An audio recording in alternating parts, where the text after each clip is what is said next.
It's about the I got to say, it's the stupidest thing in sports. Gets the ball, gets back, pulls up for the win. Got it! Detroit basketball. Oh, Holloman looks the clock, half court for the win. The Lions go for it. The Vikings bring it in. The pass is a touchdown to give. Javi Baez homered earlier. First one in the air, deep left field again.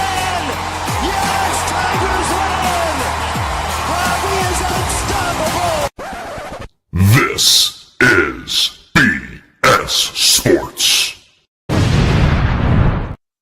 And away we go. Welcome one, welcome all. It is probably the slowest news week of the year. It is All-Star Week in Major League Baseball. I got to tell you, I'm not going to talk about it on the show, but at least I don't have it on show notes.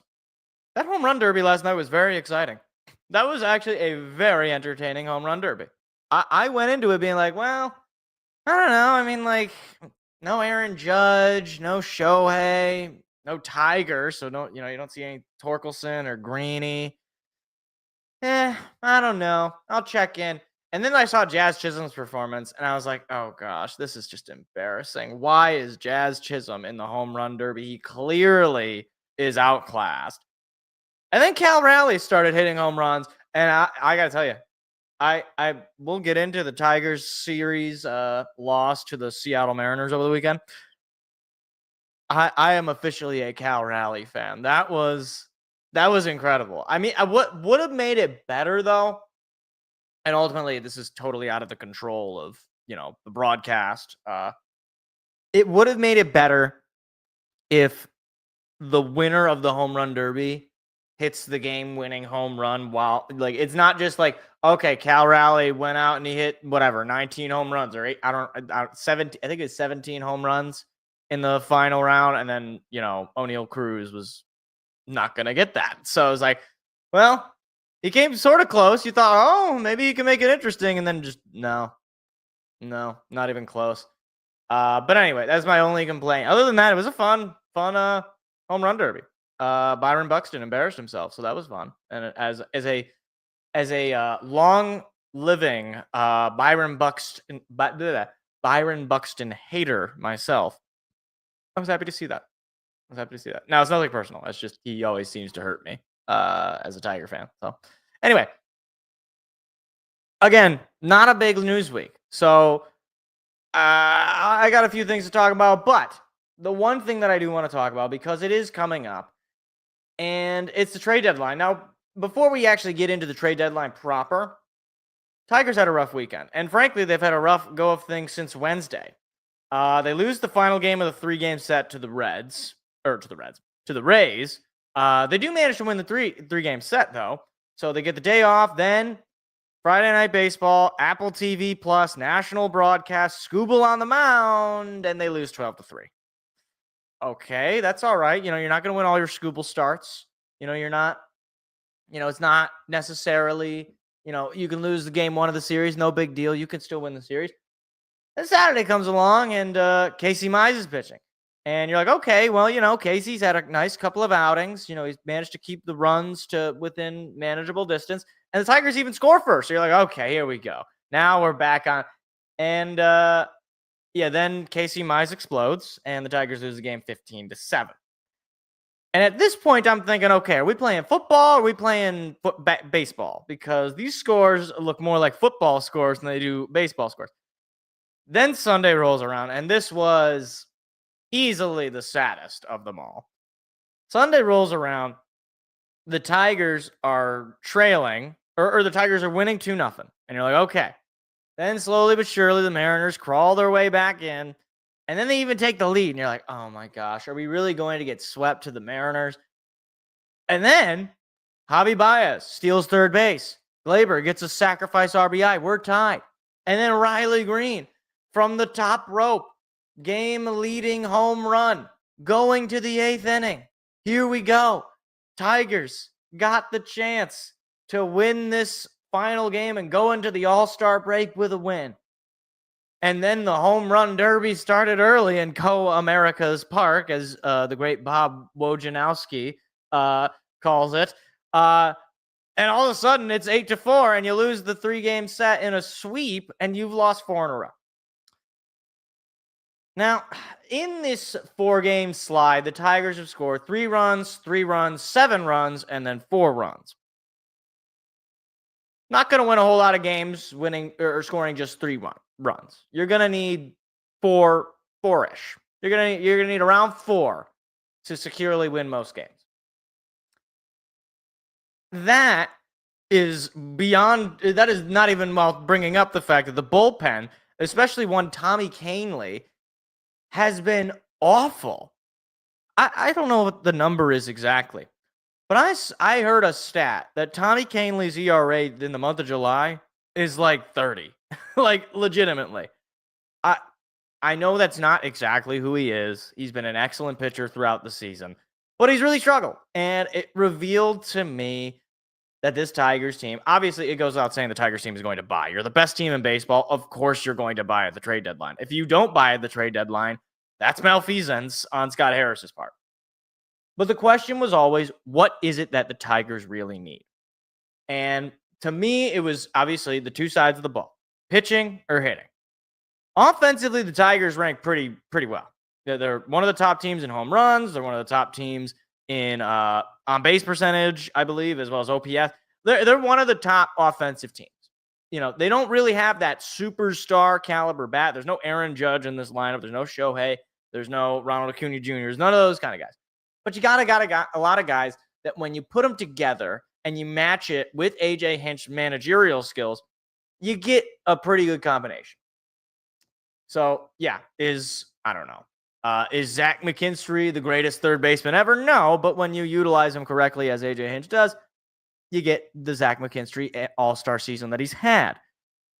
So the question to me then becomes, which bullpen arm are we going to get? Because if we're not getting a bat, or if the bat is not a high priority, who is it in the bullpen that we should be getting? I believe it was Jeff Passan on ESPN. He did one of these one player for every team, or I don't know if he did one player for every team. He made it one player for every contending team. For the Tigers, he gave us one David Bednar, who is a pitcher for the Pittsburgh Pirates. So, you know, as far as teams that are not going anywhere, Bednar is on one of them. On the year, he's got a 1 WAR, according to Fangraphs. He's obviously got a 2-5 record. You can't take that for what it's worth. He's got 2.53 ERA, a 1.125 WHIP. He's got 45 strikeouts in 32 innings pitched. That is a very good K per 9, right? Let me actually find the actual number. Is it not on Fangraphs? Or Baseball Reference? Not Fangraphs. Huh. They don't have Ks per 9? Am I crazy? I swear they. Well, needless to say, 30-some pitches on innings pitched, or on 30. Hold on, 45 strikeouts, 32 innings pitched. Just thought I got the numbers right. That's really good. Okay, that is a pitcher that you can utilize. He's a multiple-time All-Star as well with the Pirates, just a couple of years back. Obviously not this year, but you know he's got 5 strikeouts. He's got a 5 strikeout to walk ratio. There it is, strikeouts per 9. I was looking the wrong way. He's got a 12 strikeouts per 9. Just a 2.5 walk per 9, half a home run per 9. He's very good. And he's got a 202 FIP, which means he's not just, you know, getting breaks from really good defense. He's pitching really dominant. I don't know how much it would take to get him, but a 30-year-old relief arm who is, you know, not a journeyman exactly, but not exactly this, you know, superstar Mariano Rivera, that shouldn't cost you that much. So I think, you know, I'm not saying you have to go get David Bednar specifically, but certainly a player of his caliber, I think, would hugely boost the pitching staff of this team, which is already a really good pitching staff. The other question is, okay, bullpen arm, sure. But what about starting pitching? Okay, you got Tarek Skubal, who's a stud. Casey Mize, who's been very good. He's having an all-star year. But Jack Flaherty is kind of you don't know what you're going to get. And Reese Olson, you know, he was hurt. Now he's back, and who knows how far he's going to go. Alex Cobb simply does not exist. I don't know why we even signed this man, but apparently he just does not exist. Outside of those, outside of the guys that I just named, who do you even have? Cater Montero? He's okay. Sawyer Gibson Long? Not sold on him either. Now, the starting pitchers that are available are not really going to be made known to us until probably closer to the deadline. But to be honest with you, it probably would cost too much. I think if you run a starting pitching staff of, Skubal, Mize, Flaherty, and Olson, if those guys can kind of get on the same page, or if 3 out of those 4 guys, or 2 out of those 4 guys, frankly, could get on the same page, if you have that 1-2 punch to where, okay, Mize, Skubal, that's a 1-2 punch. That's a tough, starting pitching duo to beat. And then you might get a really good outing from Flaherty, or you might get a really good outing from Olson, that sort of thing. Starting pitching is not a major concern, but if they went out and they got a really good starting pitcher, I'm not going to get mad at it. I can understand the need. And then finally, there is also the bats. Now, there is something brewing with Alex Bregman. So the thing is, there are kind of conflicting stories. The Athletic reported that the Tigers were interested in Alex Bregman, assuming the Red Sox sell. Jeff Passan, I believe a couple of days ago, said that the Red Sox are not going to sell. The Red Sox recently just won like 10 games in a row. They're the best team in baseball, so they might not even be interested in selling anyway. But assuming they are, wouldn't it be kind of deliciously ironic if, Alex Bregman is like, oh, I've really picked the wrong team. Can you guys please trade me to Detroit so that I can just play for the team that I should have just signed for to begin with? Like, that would be kind of deliciously ironic. However, I don't think it's going to happen. Because I think the Red Sox are not going to be bad enough that they're going to just trade off Alex Bregman. If they do, then that tells me, okay, they truly don't believe in whatever it is they're doing. They've already gotten rid of Rafael Devers, but since they got rid of Rafael Devers, they've actually been a better team. So, what does that say about him? Anyway, I think ultimately the strategy with this Tigers team has been revealed to me over this weekend, and it's bullpen arms. It's the need for that pitching for when your starting pitching staff is not, lights out going 7 innings. And even, for those times when, you had Brant Herter go through a struggle there, and now he's kind of, worked his way back to a bit more stable ground. Right now, Canley's going through it. Who knows when Vest will go through it if he does end up going through it. He probably will, statistically speaking. You bring in an extra bullpen arm or 2, you really secure this pitching staff to where, okay, we don't have to have Casey Mize go 6 innings scoreless. He can go 5 innings, and then we know we have our, bullpen to finish a job. Same goes for Skubal, by the way. So all of this is to say, of course, the Tigers are going to be sellers, or at least they should be sellers. Hold on. Whoa. Buyers, not sellers. Wow. That could have been bad. Of course, the Tigers should be buyers. And I think if you don't think that the bullpen is the most important need after this past weekend, I don't know, man. You're going to have to convince me otherwise, because I don't want to have to see any more 4-game losing streaks. I also don't want to have to see any more sweeps. As unrealistic as that might sound. Maybe this team will beat the odds. Who knows? Anyway, that's it.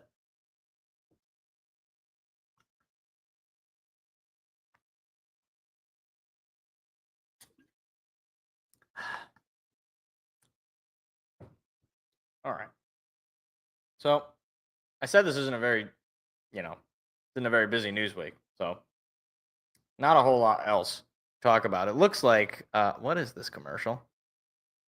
Okay, that was disturbing. There was a musical number for some pharmaceutical. You know what's crazy? In Europe, and I think in most other foreign countries, maybe not just Europe, there's not a whole lot of drug companies outside of the United States, but the pharmaceutical, you're not allowed to have pharmaceutical ads. You're not allowed to have advertisements for drugs on TV. That's crazy. Why don't we do that? Anyway. All right. So I wanted to talk a little bit of Pistons Summer League. So unfortunately today they just had their first loss of the season of the Summer League. They fall to the Minnesota Timberwolves 89-73. But even let's just check the box score of that game in particular, just because I didn't plan on talking about it because I wasn't actually sure. I wasn't sure if it was going to be over by the time I was talking. But Ron Holland, that game, he had 12 points, shot 90% from the free throw. He had just 1 for 4 from 3 though, so 25% is worst shooting night from 3. I believe that was the least amount of shots though. So, or I'm sorry, he had 22 points. I'm sorry, I was looking at the field goal attempts. He had 12 field goal attempts. He had 22 points though, with 6 steals, 6 rebounds, and a couple of assists. Even Toulouse Smith, he's another one who's been quite good. But what I want to focus on these past 2 nights for the Pistons, past 2 games, not necessarily nights, it is Ron Holland. And look, I think it's clear to me these first few games, Ron Holland has been the best player on the court for the Pistons this summer league. At least from a scoring perspective, he has been amazing. Like, let me just pull up his stats. First game against the Knicks, Ron Holland had 28 points. He was a plus 16 player. He had 11 rebounds, double-double on the night. He shot 66% from the field, 80% from 3. Then, against Houston, he backed it up again. He had 15 points, just 3 assists and 1 rebound, but he shot 33% from 3, 41.7% from the field. And then, obviously, today, against Minnesota, just want to double check. He had the 22 points, shot 50% from the field, 1 for 4 from 3, 90% from the free throw line, 6 rebounds, couple of assists, and 6 steals as well. I wish I could get like a full on summer league stats to like see what the averages are.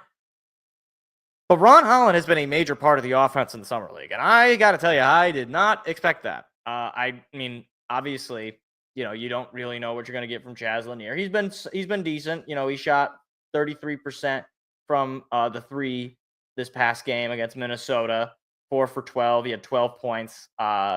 He shot the 3 ball 4 or 12 times, so he's not afraid of taking the long ball shot. But only making about 33%, which is fine. That's good. That's good. Those are good. That's good production.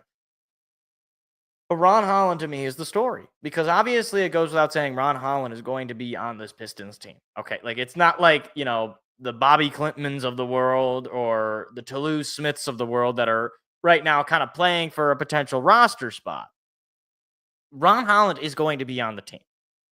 And this is the first time, I don't remember exactly how he played in the Summer League. I probably didn't pay that much attention to last year's Summer League because the Pistons were not really on the radar. But if this is the kind of offensive production we're going to get, and obviously I don't think he's going to shoot 80% from 3 anytime soon, but if he can shoot much better from 3, if we actually see the development of a jump shot from Ron Holland and he becomes a scoring threat, then maybe the lack of major moves in the offseason kind of just makes sense.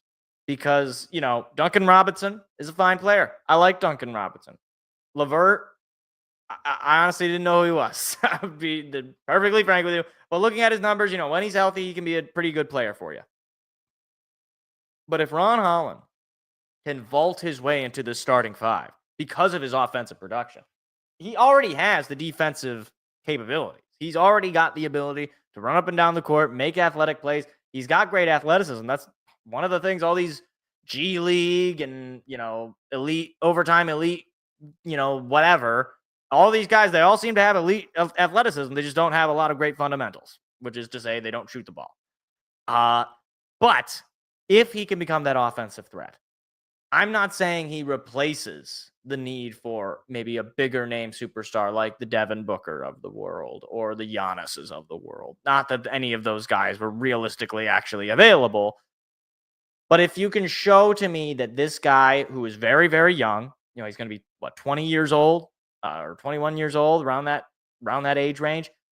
If you can show me that he can go from very poor shooter, very little offense to a good amount of offense, to a decent amount of offense, to an offense that other teams simply have to respect. That could vault this team much higher than people are giving it credit for, because you already know you're going to get Jaden Ivey back, and he will be ready by the beginning of the season. That was, I guess, one of the benefits of the timing of the injury is like if Jaden Ivey had gotten hurt in the playoffs, we weren't going to see him all next year, and you might as well have just written off next year. But this year, we know we're going to get that addition in Jaden Ivey, and he was very good when he was healthy and playing. We already know Cade Cunningham is a superstar in this league. He's already been an All-NBA player, and signs point to him continuing to get better. If you show the development in Ron Holland, and if, God willing, if Asar Thompson can just somehow develop the ability to shoot the basketball, maybe we got something.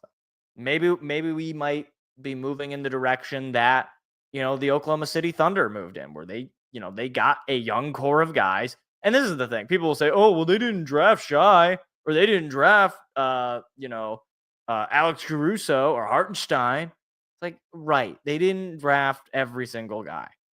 But Shai was practically a rookie when they got him. So, they get him, they get Jalen Williams, and they get Chet, and they say, okay, this is our 1, 2, 3 punch, and we're going to build around it. And maybe with the Pistons, I'm not saying it's a 1, 2, 3 punch, but, obviously Cade and Ivy are assuming Ivy stays healthy. Cade is 1. Ivy is probably 2. And now we're kind of looking for that 3 to where, okay, that is the core 3, the big 3, if you will. And then everybody else kind of orbits around it. With Cade as the obvious leader, the Shai to us for the Pistons, and then maybe Ivy as the Williams, and who knows who fills in the Chet Holmgren. I would say Jalen Duren, but he's going to need to develop some shooting ability outside of, a good rebounder, good rim protector, but he's going to have to do a whole lot more offensively before I move him into Chet's category. But either way, obviously with the loss today for the Pistons, not ideal, but, Summer League is what it is. So you can't take these stats as gospel truth, but you also shouldn't just completely ignore them. So we'll see. I'm looking forward to continuing to see Ron Holland play. I also am looking forward to continuing to see Chaz Lanier play. I don't really understand why today's game was at 4:30. Seems a little odd to just do a game in the middle of the afternoon. But anyway, it's interesting. It's like the Pistons have been off of, I guess, regular, games for so long. But now it's like, more I'm talking about, more I'm like, man, I want to see how this team looks next year. I want to see some of these young guys step up and develop. So could be fun. Could be fun.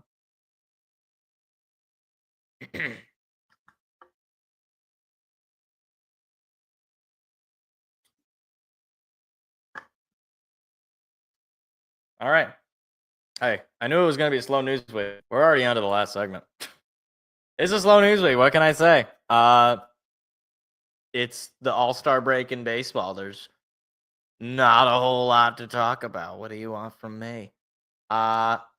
So we are getting closer and closer to football season, and I got to tell you guys, I'm at that phase where I'm like going back and looking at highlights of games. Like I'm probably not that far removed from, going through and watching the highlights of every win last year, which will probably take a very long time because we won a lot of games last year as a Lions fan.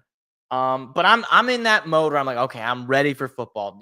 The Lions play on July 31st. We're just about 2 weeks away from Lions football being back, even though it's preseason football. It's a Hall of Fame game, so it's even on preseason football, it's like the least quality preseason football you could get. But I don't care. It's my Lions, and I'm so excited to see how they look this year, and I'm just looking forward to another NFL season. And then I get the notification. Well, not exactly the notification. I read on the NFL Reddit that the Steelers are, quote, inquiring on trade offers for TJ Watt. And I am just going to say this right here and right now. All NFL edge rusher players, stop. Stop this right now. There are no scenarios in which any superstar edge rusher, elite, pass rusher guy, get to the quarterback player. There is no scenario that those players ever get traded. Ever. Okay? It is as foolish as believing that Aaron Donald was ever going to get traded in some of those weird kind of middling years of the Rams. It was not going to happen. It just wasn't going to happen. And I have a personal gripe about this because here's the thing, all right? When I went into this offseason, I said, okay, of course, I want the Lions to try and get Myles Garrett or Max Crosby. Assuming, you might as well attempt to see if they're actually going to move.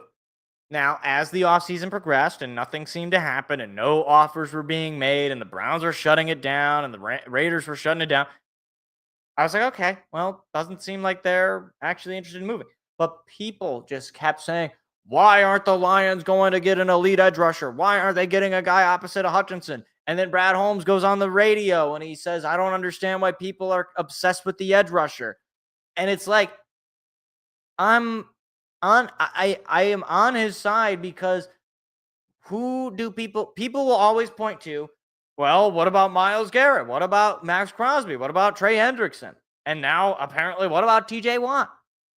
None of those players are actually available. So if it's not those guys, then who is it? Do you Von Miller? I guess Zadarius Smith, he's still out there. But point being, none of these guys are superstars. None of these guys are sell the team to go get them. So when I see TJ Watt expressing availability, or not express, the Steelers exploring his availability, all this is to me is a negotiation tactic because TJ Watt wants to be the richest man to play the edge rusher in the world. And that's fine. I understand. If I was TJ Watt, I believe that I would want to get paid more than any other edge rusher. And TJ Watt, frankly, kind of deserves to get paid more than any other edge rusher because he's pretty much the only reason the Pittsburgh Steelers have been relevant for the past few seasons. All of that to say, why do I have to keep getting inundated with, oh, here come the trade offer? These rumors are so useless. I guess this is why, because idiots like me will talk about it on a YouTube show. The player is not getting moved. So any Lions fan, any non-Lions fan, any fan of any team that is like, oh my gosh, why isn't my team going? Because he's not going to get moved. Let me ask you this, okay? To the people who might be like, well, you don't know, maybe he will get moved. Here's the thing. If you, little old you, or me, was a GM of, let's just say, the Lions, and a team called you and said, hey, would you like to trade us Aiden Hutchinson? You would hang up the phone. You wouldn't even satisfy that request with a response. You would simply hang up the phone. And Aiden Hutchinson, as much as I love him, never been an All-Pro, never been Defensive Player of the Year, never led the league in sacks. As far as, achievements, he hasn't done anything.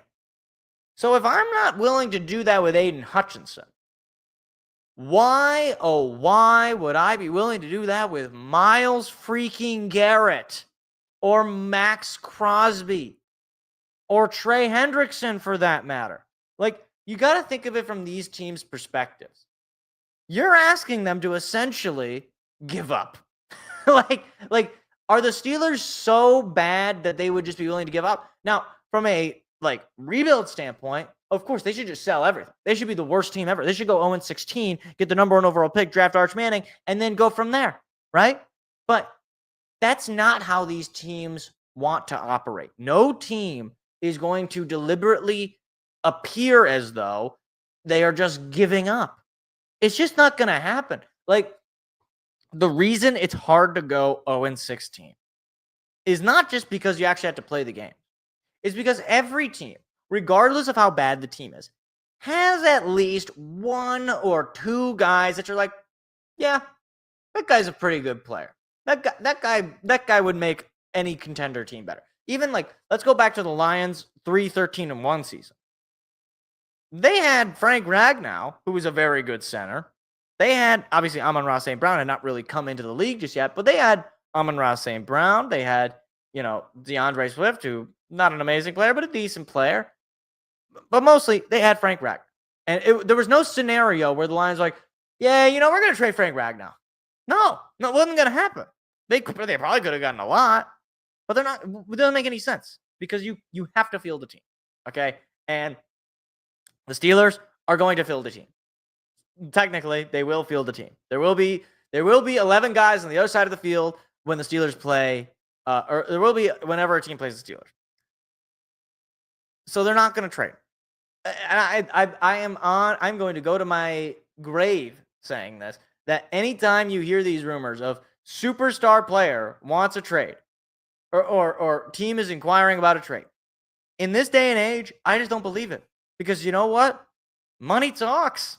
These players don't actually want to go to a winning situation. They just want to get paid more. And that is to their own detriment because, look, Myles Garrett, enjoy playing for a garbage Browns team for the last few years of your career and completely wasting it. Max Crosby, enjoy playing for that garbage organization in Las Vegas. Like, even a Trey Hendrickson. Like, your situation is you're the best player on defense, Trey, and then there's a chasm, and then there's the next best player. So, like, these players are interested in making money, which is fine. I'm interested in making money too. I understand.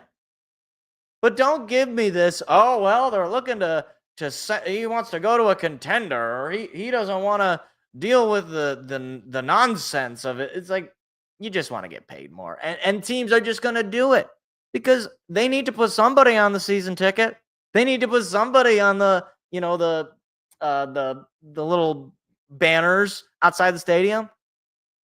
They gotta get somebody to do the hype video before the game starts. Like, it's just basic economics. The Steelers are not gonna put. I guess they could put DK Metcalf at this point, but who else are they gonna put? Aaron Rodgers, who's signing a 1-year deal, and nobody even likes him. I guess they're probably gonna put the quarterback, obviously, but they're not gonna put. Who's Najee Harris still on their team? I don't think so. I'm pretty sure they got rid of Najee Harris. Either way, the point being, teams don't just give up on major assets that make them a bunch of money. Because that's how they view it sometimes. Is, okay, TJ Watt is going to make us more money. Regardless of whether the player, in order for a player of that caliber to move, that player has to, quit. Essentially, that player has to say, I hate it here so much that I would rather sit on the bench and do nothing. And wait until you trade me to a team that is worthwhile than actually play football for you. And that almost never happens because it never comes to that. The team is not so unwilling to pay their superstar that they just let him go. So all this is to say, to the people, as far as the Lions go, to the people who were begging and crying about needing to get a guy opposite Hutch, I understand. I would have loved to get a guy opposite Hutch. But the guys that you know about, the superstars like the Watts or the Myles Garretts or the Crosbys, they just were never really available. And the reality is there isn't a whole lot of guys that would make that much of a difference opposite of Hutch outside of the guys that you already have on your team. Well, that's what it is. The myth of the edge rusher. The edge rusher never gets traded. It's kind of like the superstar quarterback on a bad team. Never gets traded. Never going to happen. The Bills next year could go 6-11. They're not trading Josh Allen. The Bengals are a perfect example. There's no world where they trade Joe Burrow. There's not a single universe where they trade Joe Burrow. he'll ride out his deal, and maybe he'll walk, but they probably won't let him. He's made more money for the city of Cincinnati than like anybody. Like Pete Rose. Pete Rose is the last guy who made that much money, but he bet it all. So, I don't know. Joe Burrow doesn't gamble his money. At least not, he hasn't gotten caught yet. Well, maybe he does. The way these gambling ads are. I'm surprised that every player doesn't just bet. Because you know what would happen if every player just bet. Then everybody like, you know what? Betting's fine now. Pete Rose, you're back from the dead and you're in the Hall of Fame. We don't even care about integrity.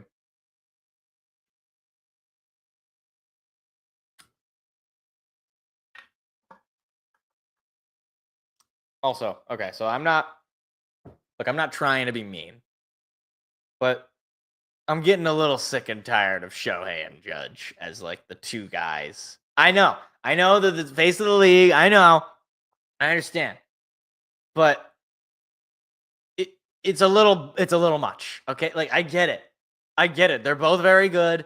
I get it. They're the two best players in their respective league. They're both going to win MVP. I get it. But come on, man. I'm bored of them. At least with Shohei, you just won. So you're like, okay, yeah, fine.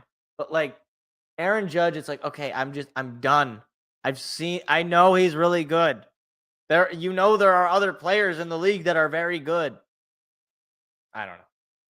And it also doesn't help that it's like, obviously it's two money makers. So it's the Los Angeles Dodgers and the New York Yankees. It's the world we've found ourselves in, unfortunately.